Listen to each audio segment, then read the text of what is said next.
Ragazzi contro il vento, delusi e senza i sogni dell'età. Ragazzi soli e persi nel loro futuro. Ragazzi nei guai, ragazzi dal cuore grande, che spalano fango e danno speranze a chi non ce la fa più.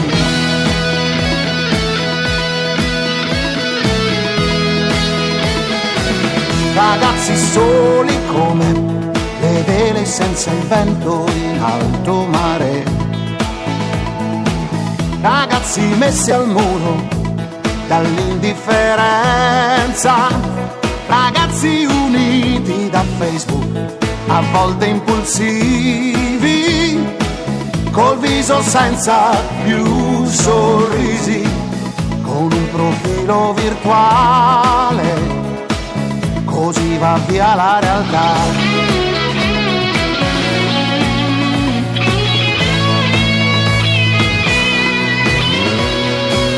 Ragazzi soli in cerca di un'anima, stanno arrivando in fondo ad un vicolo. Dobbiamo fare come i vecchi hanno fatto per noi, guardarci dentro, cambiare strada in fretta e poi andare avanti a testa alta insieme a loro.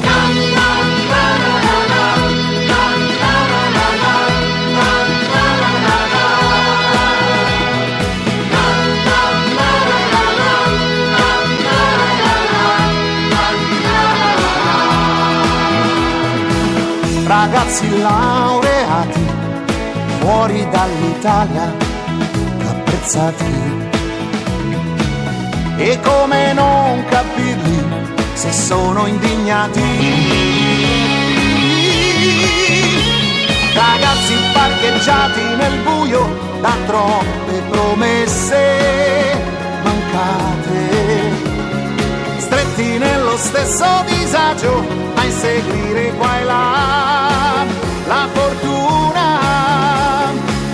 Ragazzi sempre in disparte, inascoltati ma decisi, che danno fuoco alle idee, così la notte va via, va via.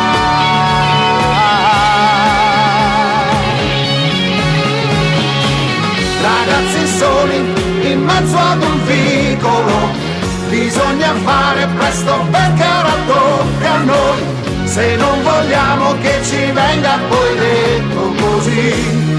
Cari signori, la colpa ce l'avete voi, la colpa ce l'avete voi. Certo signori, la colpa ce l'avete voi.